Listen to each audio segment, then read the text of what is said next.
Hello, everyone. Thank you very much for being here tonight. We've lost count of the number of times Fred has visited here, but for those of you who may not have joined us before, I'd like to introduce him. Fred Volkmer began writing for the Southampton Press in 1983 and has written book, art, theater, and music reviews. In addition, his work has appeared in Newsday, the East Hampton Star, the New York Sun, the Christian Science Monitor, and the Wall Street Journal. His work has been praised by William F. Buckley, who said that he is a reviewer to watch, and by Sidney Offutt, the curator of the James Polk Journalism Awards. Barbara Werschbach, the novelist and writer of children's books, who had been a long-time reviewer for the New York Times Book Review, said of him that he was one of the best reviewers writing today. The novelist Frederick Touton thanked Fred for one of his reviews with these words: "I can't thank you enough for your thoughtful, beautifully written, and insightful review of my The Green Hour. It touched me very much and made me feel, how shall I say, understood, and thus less lonely." Fred is a member of the National Book Critics Circle, and his byline is F. Cord Volkmer. He's also a singer and enjoys singing with the Choral Society of the Hamptons. Please welcome Fred Volkmer.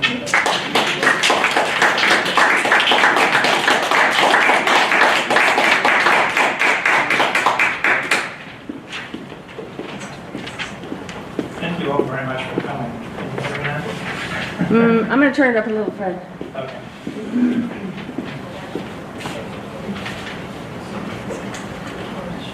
And thank you for the lovely introduction, Penny. As many of you already know, I am writing a book about 14 20th century women writers. They are, in no particular order, Sibylla Bedford, Dawn Powell, Martha Gellhorn, Sylvia Townsend Warner, Rebecca West, Barbara Pym, Dorothy L. Sayers, Iris Arrigo, M.F.K. Fisher, Frances Partridge, Freya Stark, Jan Morris, Rose McCauley, and Penelope Fitzgerald, about whom I'm speaking tonight. It's a long reading went into this program, I have to say. They are not all household names, though some are fairly well known. They are all wonderful writers, and they have given me a great deal of pleasure. My purpose is to arouse interest in them. The shape of each chapter is a hybrid, part biography, part literary criticism, and part anthology. Penelope Fitzgerald said Jan Morris was one of the most transcendently gifted English novelists of the 20th century. A.S. Byatt compared her favorably to Jane Austen. Her novels and her biographies are miracles of compression, English understatement, and thematic daring. She published her first novel after she had turned 60, a time when most people are beginning to contemplate retirement. She came to her vocation well prepared, and she wondered late in life why she didn't turn to literature sooner. She was born on December 17, 1916. She came from a family of clergymen. She was the granddaughter of 2 Anglican bishops and the great-granddaughter of an Ulster Protestant. She described her gloomy Knox great-grandfather with a quotation from Samuel Beckett's What? He had never smiled, but thought that he knew how it was done. 2 of her uncles were priests, one Anglican and one Roman Catholic. She also came from a family of writers. Her father was Edmund George Valby Knox, Evie, the editor of Punch. He had a dazzling talent for light verse. After he watched a young woman tending to her hair before she left a party, he wrote, "Phyllis, farewell, if that's the name by which your parents had you christened, long ere your beauty flashed to flame, or even if it isn't." Though his touch was light, it often came at great cost. She describes the atmosphere in the house as he struggled to meet a deadline. Writers' families in small houses suffer greatly, she said. Lack of the right subject sometimes darkened Monday. Difficulty in finishing it always haunted Thursday. Edmund Knox defined the difference between literature and journalism. Journalism is paid, and literature is not. Although I've always found that neither one of them is paid for me. When he was asked to write his autobiography, he declined with this answer: "Must we have lives?" When he was dying, he said, "There's an awful thing about dying. One gets so little practice." One of her uncles was Father Ronald Knox, one of the most famous Catholic converts of the 20th century, who wrote mysteries and literary essays in addition to sermons and apologetics. He also translated the Bible into English and was himself the subject of a biography by another famous Catholic convert, Evelyn Waugh. He could read Latin and Greek when he was 3 years old. When he was 4, he said that he liked to spend the day thinking. In the evening, he thought about the past. He wished to have his tombstone carved with these words: translator of the Bible and author of the Viaduct murder. Another uncle, Dilwyn, was a classical scholar whose talents were less flamboyant. He was an atheist. It was he who broke the German flag code in World War I and who helped to decipher the Enigma code of World War II, working with Alan Turing at Bletchley. Of course, no one knew about this until 30 years after. He once picked up Penelope from school, relieving her of the endless tedium of classes. When he returned with her after the curfew, he faced a very angry headmistress who said, "Rules are made to be kept." To which he replied, "But they are defined by being broken." A third uncle, Wilfred, was a crusading Anglo-Catholic clergyman who worked among the poor in London before becoming chaplain to Pembroke College in Oxford, influencing the lives of 2 generations of students. They are all very colorful characters. Penelope Fitzgerald wrote a biography of her father and her uncles, the Knox brothers, which is a model of the biographer's art. It is concise, graceful, and amusing, and characteristically she managed to suppress any mention of herself in the biography. When I was very young, she said, I took my uncles for granted, and it never occurred to me that everyone else in the world was not like them. Later on, I found that this was not so, and eventually I began to want to make some kind of record of their distinctive attitude to life, which made it seem as though, in spite of their differences, they shared one sense of humor and one mind.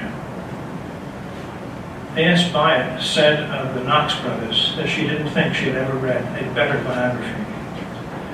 She gave short shrift to her aunts, however, Ethel Knox, who didn't possess the Knoxian quickness of mind, and Winifred Peck, who did and was herself a novelist and memoirist. Penelope Knox excelled at Oxford, gaining a first in English.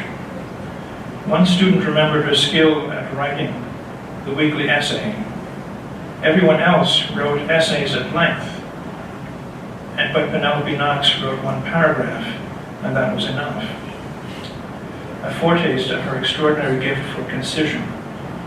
Her tutor, Roy Ridley, the physical model for Dorothy L. Sayers' Peter Wimsey, was so impressed with her essays that he saved them and had them bound.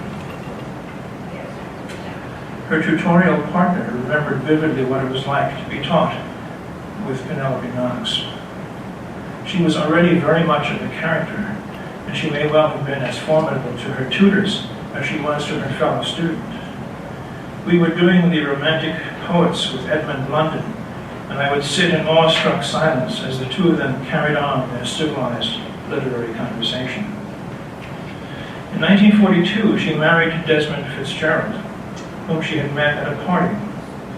She introduced him to her family and her friends as her Irish soldier. He was handsome, dashing, clever, adventurous, well-traveled, and well-read. Shortly after their marriage, he sailed to North Africa to take part in the African campaign. Penelope would not see him for a year and a half. He returned from the war in 1944, suffering from shell shock, which we now refer to as post-traumatic stress disorder. He had had a terrible war and didn't want to talk about it. He was a hero, but he had been profoundly changed by the war, and though not physically wounded, came back a different person from the dashing young officer Penelope had married in 1942. He had seen and done appalling things. He would wake up in the night screaming, and he could never bear fireworks. He also took up serious drinking.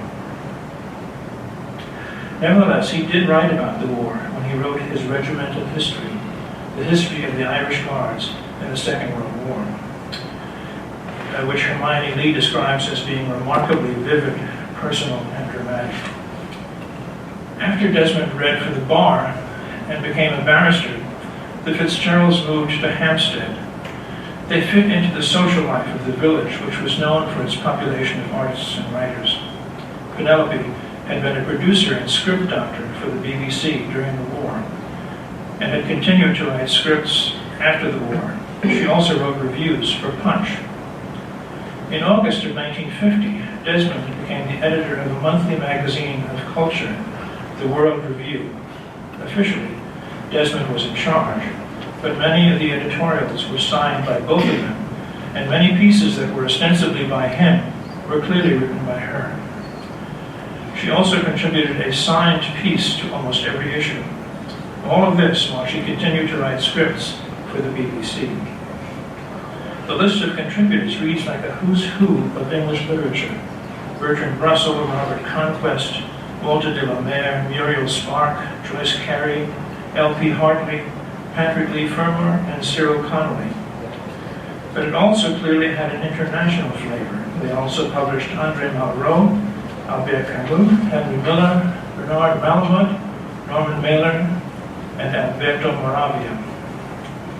Perhaps their most remarkable scoop was publishing J.D. Salinger the year before The Catcher in the Rye came out. It began with his story For Esme with Love and Squalor in their first issue, and published him again in 1952 to Damier Smith's Blue Period.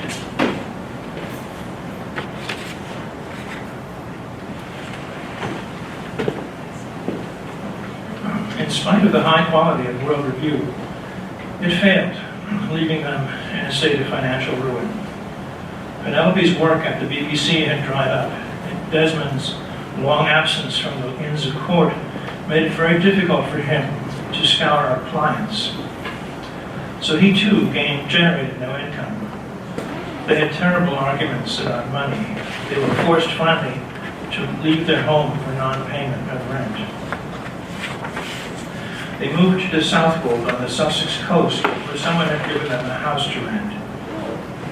And Penelope got a part-time job in a bookstore. It didn't solve their financial problems, but it did give Penelope material for a novel, The Bookshop.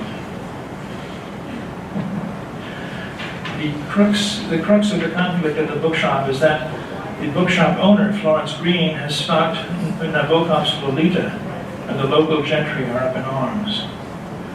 As Hermione Lee says, the point about Florence's stocking Lolita is not so much that it is scandalous, but that it pinpoints the exact point in time when the 1950s turn into the 1960s. Fitzgerald likes to set her books on the cusp of change.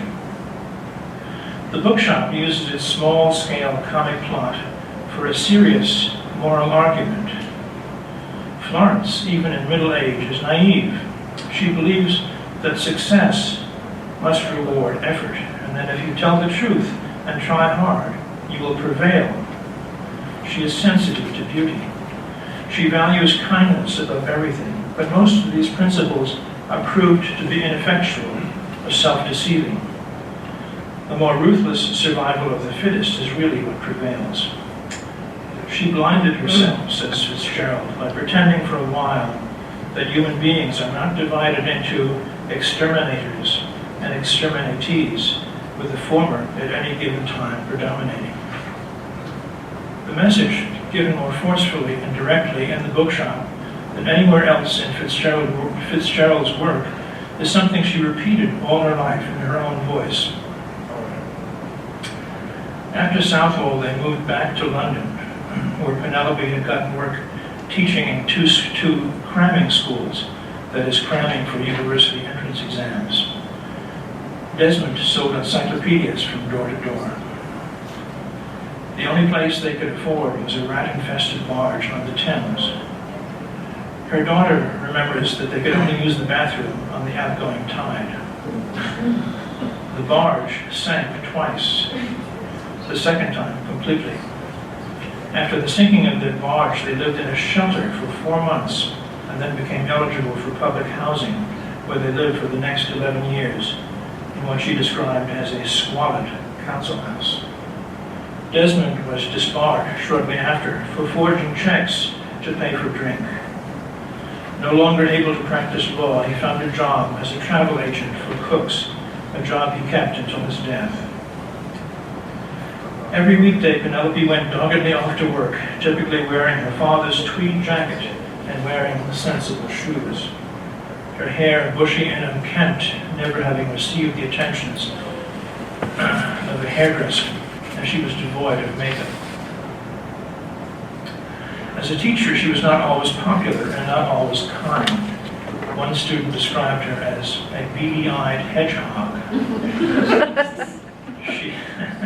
She seemed so sweet, but her spikes were sharp. But one of her students, Edward St. Aubin, the author of the Patrick Melrose novels, who was deeply appreciative of her, said that she raised our game. A.S. Byatt's daughter said that she gave her intellectual rigor. Those who did not like Penelope Fitzgerald found her reserved, perverse, stubborn, mischievous, willful, and sharp-tongued. Those who did like her found her kind, wise, stoical, funny, reticent, brilliant, and generous. She was complex, and both descriptions fit her. She was also a loving grandmother who cheated when she played games with her grandchildren. But even in straitened circumstances, all the time, she wanted beauty and art, and fine language and ideas. She listened to the third program on the radio constantly, watched television avidly from 1965 onwards, went to art galleries and cinemas in the Old Vic, and to pottery classes, made ceramics, drew Christmas cards, studied Spanish and Russian, read incessantly and widely, and traveled as much as she could inside and outside England. Her spirit, her will, her appetite for life, her interests, her energy were vital and powerful. In 1975, she finished a biography of the pre-Raphaelite artist Edward Burne-Jones, essentially beginning a career she had always wanted for herself. In her relationship with Desmond, she achieved a kind of calm.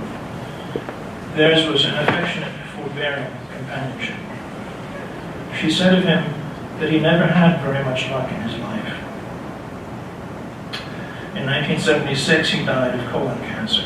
She wrote her first novel, The Golden Child, a comic mystery, to keep Desmond amused while he was dying.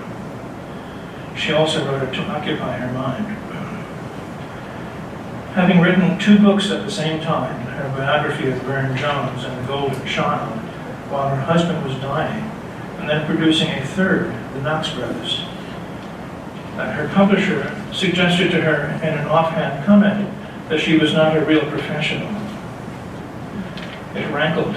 She responded, "It worried me terribly when you told me that I was only an amateur writer, and I asked myself, how many books do you have to write, and how many semicolons do you have to discard before you lose amateur status?" The Bookshop, her second novel, was shortlisted for the Booker Prize, and everyone wondered who this dowdy little housewife was. Offshore, of course, won the Booker, though everyone was expecting V.S. Naipaul to win it with a bend in the river. Many journalists had already written their pieces about Naipaul's win, and were a little nonplussed when this little, slightly shabby schoolmarm had beaten him.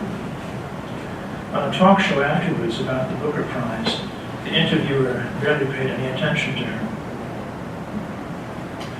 Her experiences at the BBC during wartime made their way into her novel, Human Voices.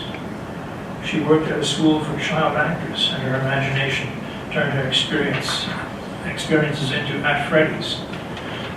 Her life on a barge was transformed into Offshore. Her experiences working in a bookstore became The Bookshop. But with her later novels, she began to move beyond aligning the events of her life for material into other areas of experience in other parts of the world.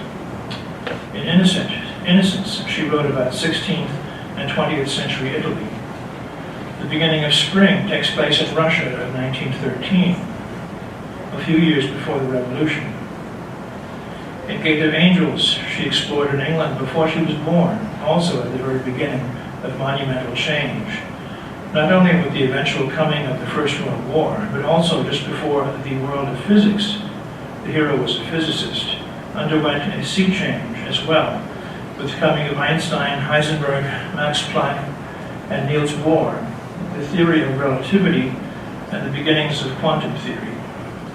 Please don't ask me to explain those things. But probably her masterpiece is The Blue Flower. This won her first American Book Prize, the National Book Critics Circle Award, beating out Philip Roth's American Pastoral and Don DeLillo's Underworld. She said to interviewers, "I was so unprepared to win the award that I hadn't even planned a celebration. I certainly shan't do any ironing today." It is the story of the German Romantic poet Friedrich von Hardenberg, better known as Novalis, which means newly cleared ground, and of his love for the 12-year-old girl Sophie von Kuhn. The book took her 4 years to write. She spent 3 of them reading Novalis' letters and much additional background material in the London Library. She said that it took her so long because her German was so poor. Friedrich met Sophie von Kuhn when he was 22 and she was 12. That's rather like Dante meeting Beatrice when she was 8. He knew that he would wait to marry her when she was 16, the age for girls to marry. She was apparently attractive, lovable, uneducated, and dim. No one could understand the attraction. But to him, she was his absolute, his perfection, his philosophie. They did get engaged, but shortly after, she developed tuberculosis and died a painful death from a surgery undertaken without anesthesia. Novalis himself died at the age of 28 of tuberculosis, like Sophie. His ideas influenced much of German literature into the 20th century, and echoes can be found in Rilke, Hesse, and Thomas Mann. His ideas were never systematized, but they expressed in fragments, aphorisms, notes, symbols, poems, essays, unfinished stories.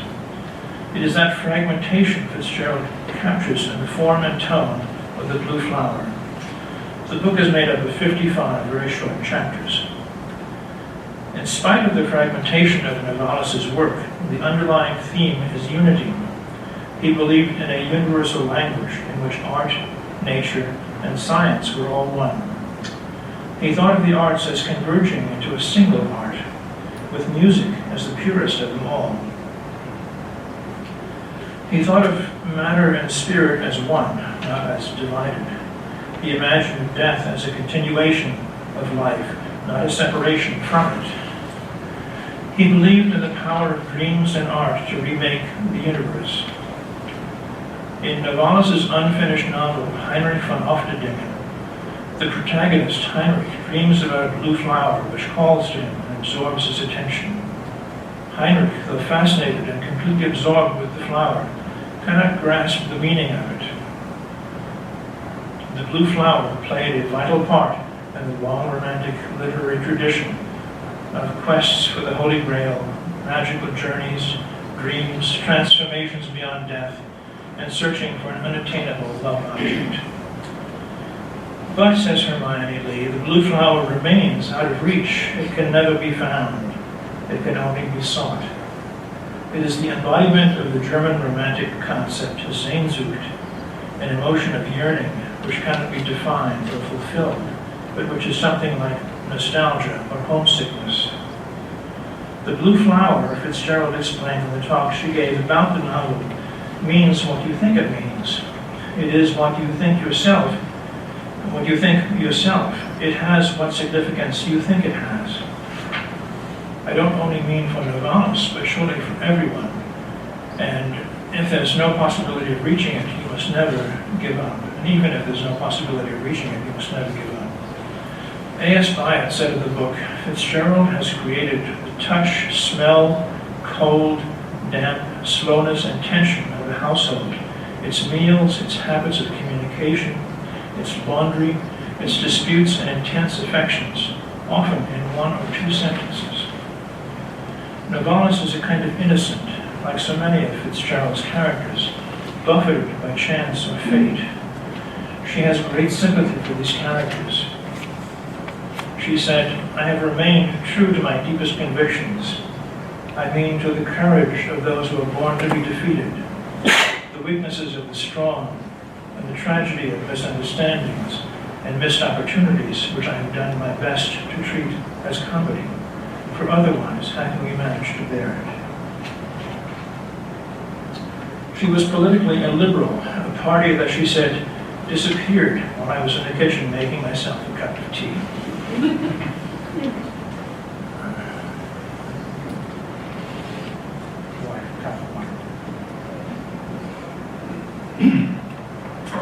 She often said, too, that she felt alienated from late 20th century English politics. Yet though British politics no longer engaged her, she told her interviewer, I love my country and don't want to live anywhere else for more than a short time. England has changed, but it's still a place of understatement, irony, green fields, watercolor painting, obstinacy, and unexpected courage. She often described herself as a typically English novelist, typical because English wit is a matter of self-concealment and self-deprecation, because for most English people, life is not important enough to be tragic and too serious to be comic. Because if you are English, you feel that you shouldn't make a fuss. I think in general, everything goes wrong and it's disappointing. She repeatedly spoke of failure as a theme both of her work and her life. Her characters were exterminatees, and she felt that she was one herself. Her feelings went out always to decent chaps who struggled and did not succeed, to women who were always interrupted, to vulnerable children, to people who loved silently and without much hope. She was deeply pessimistic and found it hard to write happy endings. Because life is sad, the writer's task all the more is sympathy and understanding. Her own subject was fortitude in the face of the world's difficulties. And what she looked for in other writers was the quality of pity and kindness. I don't see how the world is to be managed if we don't pity each other. In the introduction to Fitzgerald's book of essays and criticism, The Afterlife, Hermione Lee quotes a passage from the beginning of Spring. The Russian priest he, the protagonist, is listening to, says to his congregation, you are not only called upon to work together, but to love each other, to pity each other. Fitzgerald has described herself as deeply pessimistic, but she seems to believe in that sort of ideal. Writing about Middlemarch and its hope that the growing good of the world may depend on the effect of obscure acts of courage, heroism, and compassion, Fitzgerald says, not entirely confidently, we must believe this if we can. I'm not going to read anything from her fiction to you. Choose instead a little essay called Why I Write. It isn't long, but like so much of her writing, it says a great deal within a very small compass. It also gives voice to her wit and compassion. Why I write. First, because something inside me compels me to tell stories. I mean that I get great satisfaction out of making people believe that this event happened at that time. Unlike history, fiction can proceed with confidence. For example, a few years ago we were living on a Thames barge, and on the boat next door lived an elegant young male model. He saw that I was rather down in the dumps, a middle-aged woman, shabbily dressed and tired, and he took me on a day out to the sea, to Brighton. We went on all the rides and played all the slot machines. We walked for a while on the beach, then caught an open-top bus along the front. What happiness. A few days later, he went back to Brighton by himself and walked into the sea until it closed over his head, and he drowned. But when I made him a character in one of my books, I couldn't bear to let him kill himself. That would have meant that he had failed in life, whereas really his kindness made him the very symbol of success in my eyes. I am drawn to people who seem to have been born defeated or even profoundly lost.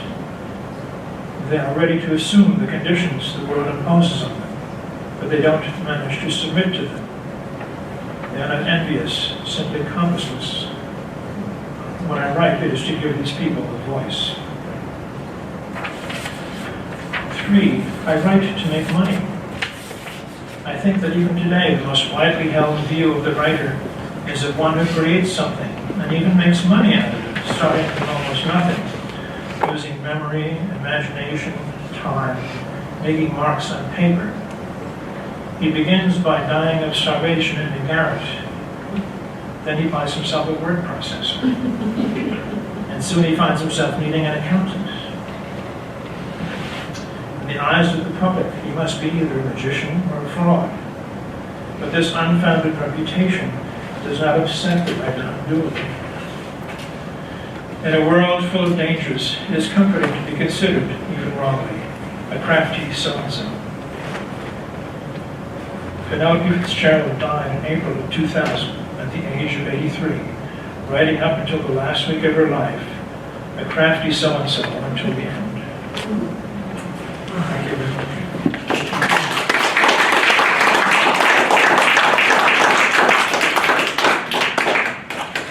Any questions? Yes, well. First of all, the only book of hers I've read was Offshore. I read it about 10 years ago, and I have to tell you, I was hard-pressed to finish it. Just my taste, I guess. And the second thing is, in listening to her life, I'm so surprised that she was so impoverished and that her family didn't step forward in some way, because they sound like they were rather prosperous. Actually, don't be worried very prosperous. She did receive an allowance from her father well into middle age. But her father's widow was also in a rather dire strait. She was ill, and she really couldn't afford to give any money to anybody.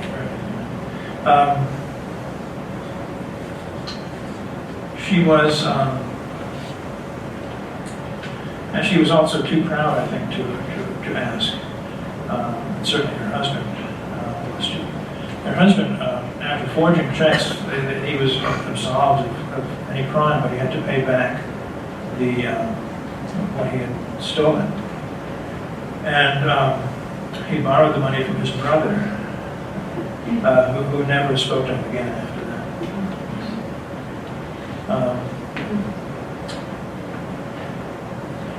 I like Offshore, but her greatest novel is certainly The Blue Flower. Yes, Jackie? Do you know what became of her daughter? Her daughters? She had 2, and a son. They were all fairly successful. One daughter was a chemist, I believe, and then another daughter was a teacher of Spanish. Her son was a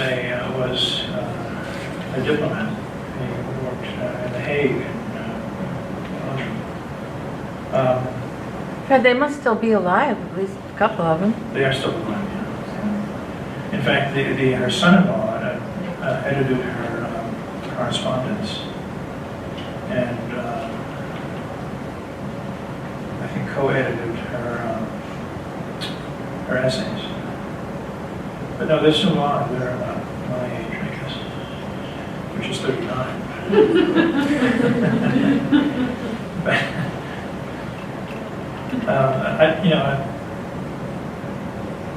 Offshore, I think Offshore is a terrific novel. It's been completely understated.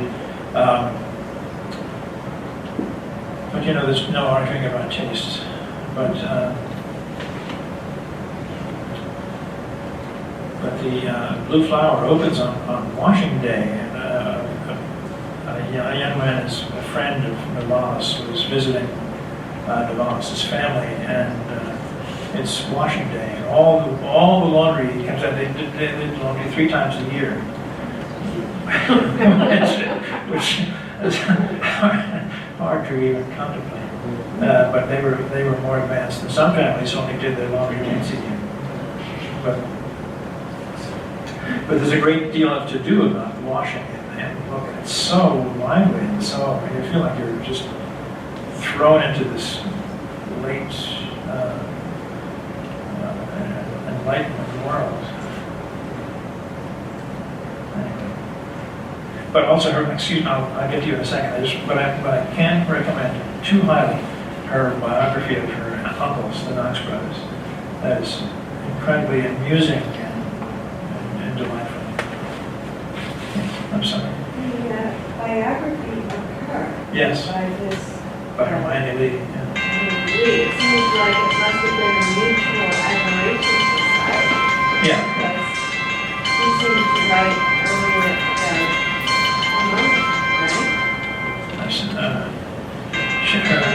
Hermione.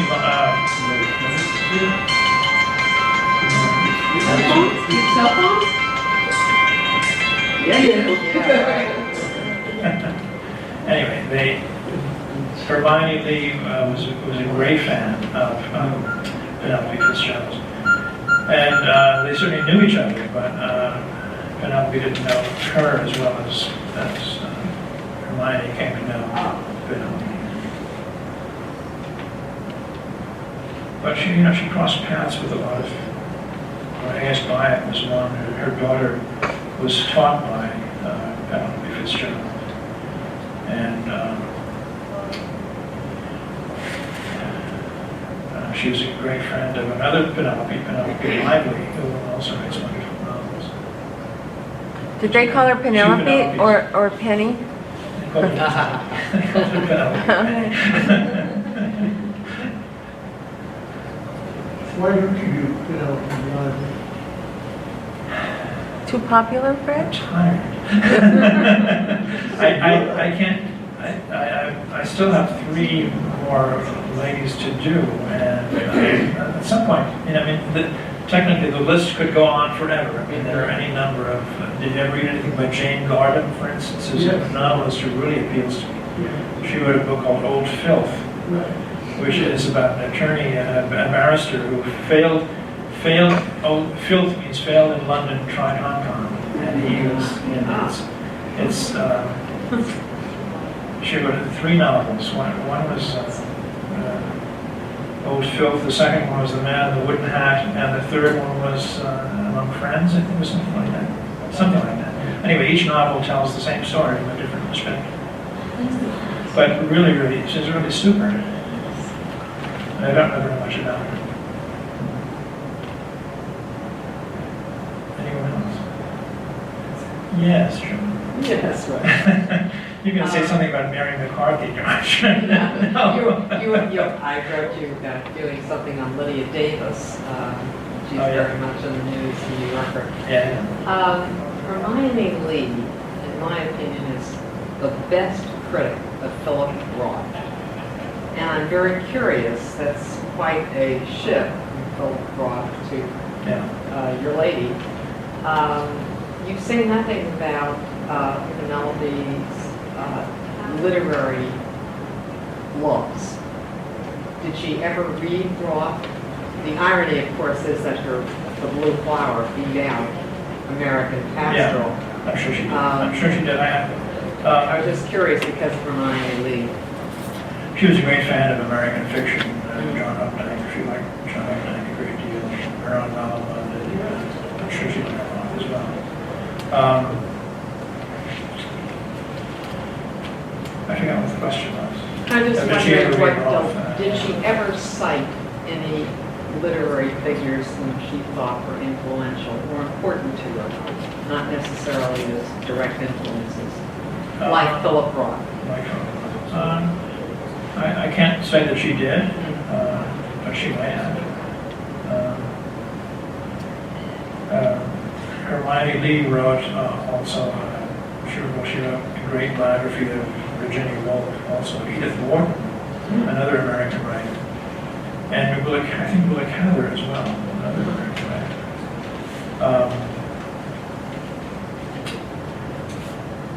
I think her biography is very good. It's not out in the United States yet. This is, I quoted from the English edition.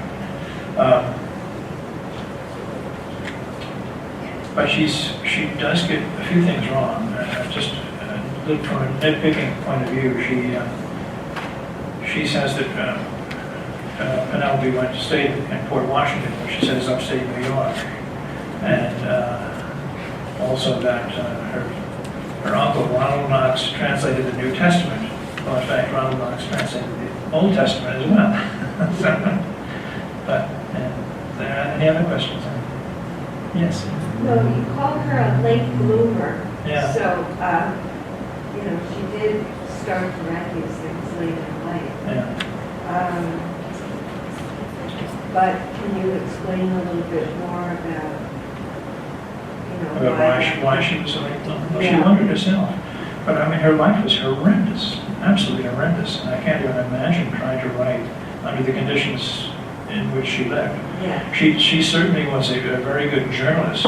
Also, she was a very good reviewer, and that was the extent of her writing up until she wrote the biography of Burne-Jones. But I mean, I can't even imagine living on a barge in the middle of the Thames. I can't even imagine living in a homeless shelter. And that would have been when she had after she had 3 kids. Because if they're, and with 3 children, So, she's trying to. that would make it harder. And an alcoholic husband. And she only really started anything major after her children were grown, and at the point when her husband was dying, actually. So I mean, from the standpoint of major work, she was a late bloomer, but she really was working all her life as a journalist and as a writer for the BBC. Yeah, late bloomer was. Penny put me under the gun and come up with some sort of a catchy blurb, which I realized after looking at it for a while it's not so catchy. But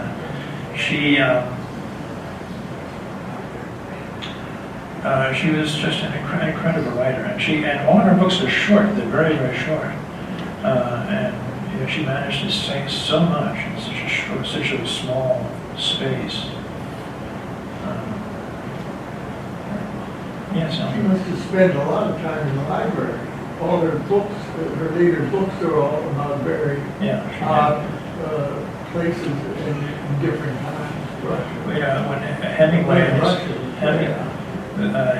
in his Paris Review interview talks about the iceberg. There's only the tip of the iceberg is visible, and that's what you read in the novel. But underneath all of that is this great mass of everything else that you have to do in order to produce them. And she even studied salt mining and the methods of salt mining in Germany at that time, because Novalis' father was the director of salt mines in that area, and Novalis was to become his assistant. So she was extremely thorough in her research, and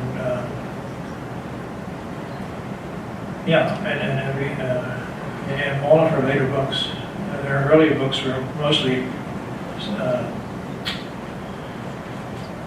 fictionalizations of her life. What about her scripts? I'm sorry? What about her scripts? All the scripts that she was writing for the BBC? Who knows? Have they been published? No, sure not. I'd also be curious to read some of the essays and reviews she wrote for her husband's magazine of culture, the World Review, and those have not been published either. And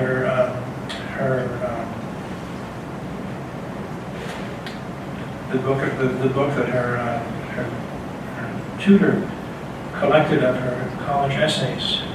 So I would love to read those, but they're somewhere down at the bottom of the Thames right now.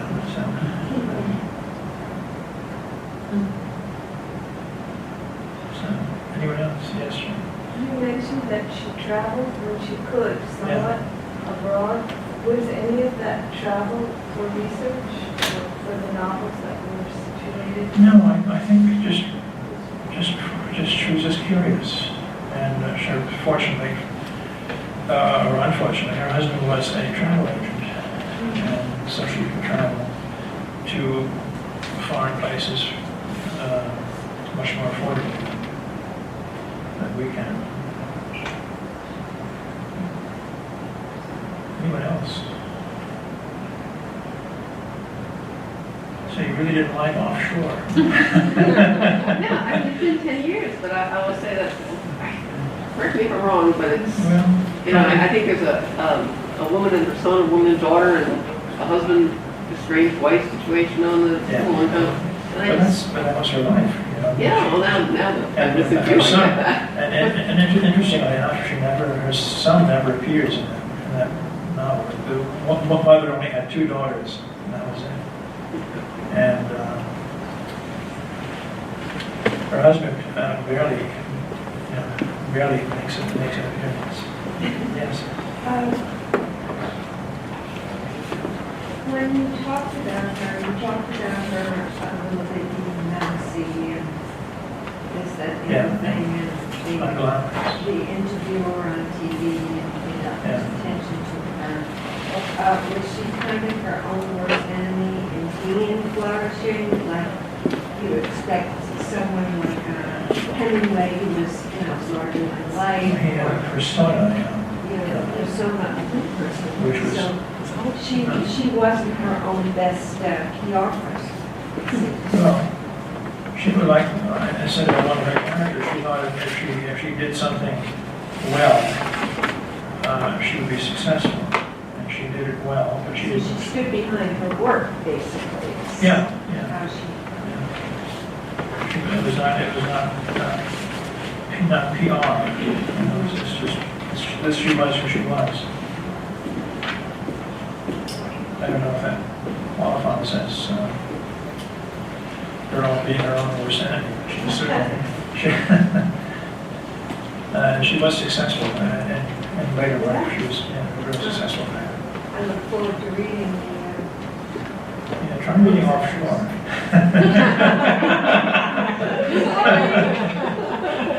Well, I mean, they're all either can. So Gustavus Nordquist put on the mask, I was saying. Thank you, Fred. Thank you.